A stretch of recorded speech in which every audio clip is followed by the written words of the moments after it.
beneficent, the most merciful. Dear students, today we are going to study about parliamentary sovereignty. As we have studied earlier, that in British Parliament there are three constituents. First, House of Commons, second, House of Lords, third is King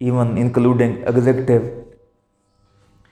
Parliament has so much power that one of the famous jurists, De Leon, has elaborated in this way: British Parliament can do everything except making a man into woman and a woman into man. Similarly, second important jurist, Coke, has also asserted on the sovereignty of Parliament, that powers of Parliament are transcendent. British Parliament is an oldest institution in the history of the world. That's why whole world looks upon Constitution of UK and parliamentary procedures of the UK, because this Parliament is called mother of all parliaments. Parliamentary sovereignty has different principles. First principle is legislative sovereignty. In British Constitution, sovereignty related with legislation has been given to only Parliament.